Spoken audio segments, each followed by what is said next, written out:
Book 2. What Christians Believe. Chapter 1. The Rival Conceptions of God. I have been asked to tell you what Christians believe, and I am going to begin by telling you one thing that Christians do not need to believe. If you are a Christian, you do not have to believe that all the other religions are simply wrong all through. If you are an atheist, you do have to believe that the main point in all the religions of the whole world is simply one huge mistake. If you are a Christian, you are free to think that all these religions, even the queerest ones, contain at least some hint of the truth. When I was an atheist, I had to try to persuade myself that most of the human race have always been wrong about the question that mattered to them most. When I became a Christian, I was able to take a more liberal view. But, of course, being a Christian does mean thinking that where Christianity differs from other religions, Christianity is right and they are wrong. As in arithmetic, there is only one right answer to a sum, and all other answers are wrong. But some of the wrong answers are much nearer being right than others. The first big division of humanity is into the majority, who believe in some kind of God or gods, and the minority who do not. On this point, Christianity lines up with the majority. Lines up with ancient Greeks and Romans, modern savages, Stoics, Platonists, Hindus, Mohammedans, etc., against the modern Western European materialist. Now I go on to the next big division. People who all believe in God can be divided according to the sort of God they believe in. There are two very different ideas on this subject. One of them is the idea that He is beyond good and evil. We humans call one thing good and another thing bad. But according to some people, that is merely our human point of view. These people would say that the wiser you become, the less you would want to call anything good or bad, and the more clearly you would see that everything is good in one way and bad in another, and that nothing could have been different. Consequently, these people think that long before you got anywhere near the divine point of view, the distinction would have disappeared altogether. We call a cancer bad, they would say, because it kills a man. But you might just as well call a successful surgeon bad because he kills a cancer. It all depends on the point of view. The other and opposite idea is that God is quite definitely good or righteous, a God who takes sides, who loves love and hates hatred, who wants us to behave in one way and not in another. The first of these views, the one that thinks God beyond good and evil, is called pantheism. It was held by the great Prussian philosopher Hegel, and, as far as I can understand them, by the Hindus. The other view is held by Jews, Mohammedans, and Christians. And with this big difference between pantheism and the Christian idea of God, there usually goes another. Pantheists usually believe that God, so to speak, animates the universe as you animate your body, that the universe almost is God, so that if it did not exist, He would not exist either, and anything you find in the universe is a part of God. The Christian idea is quite different.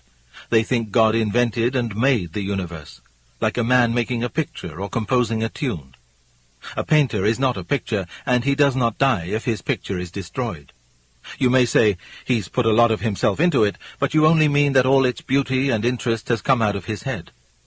His skill is not in the picture in the same way that it is in his head, or even in his hands. I expect you see how this difference between pantheists and Christians hangs together with the other one.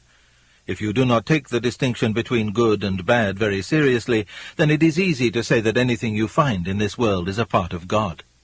But, of course, if you think some things really bad and God really good, then you cannot talk like that. You must believe that God is separate from the world, and that some of the things we see in it are contrary to His will. Confronted with a cancer or a slum, the pantheist can say, if you could only see it from the divine point of view, you would realize that this also is God. The Christian replies, don't talk damned nonsense. For Christianity is a fighting religion. It thinks God made the world, that space and time, heat and cold, and all the colors and tastes, and all the animals and vegetables are things that God made up out of His head, as a man makes up a story.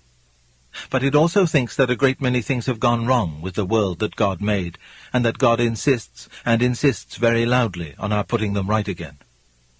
And, of course, that raises a very big question.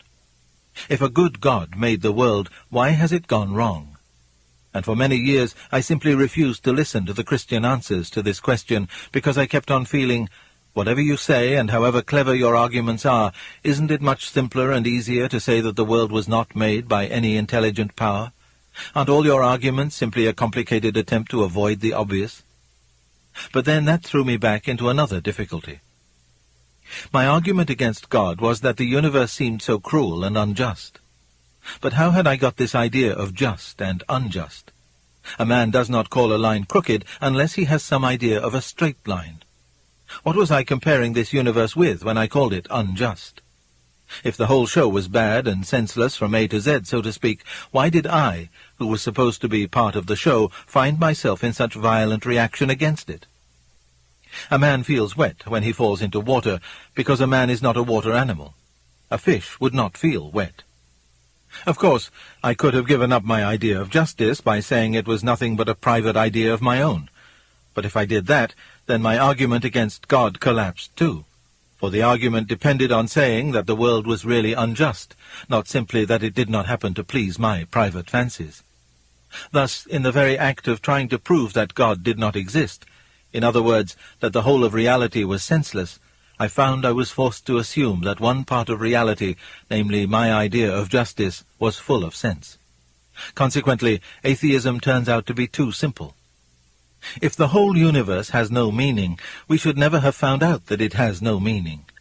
Just as, if there were no light in the universe, and therefore no creatures with eyes, we should never know it was dark. Dark would be without meaning.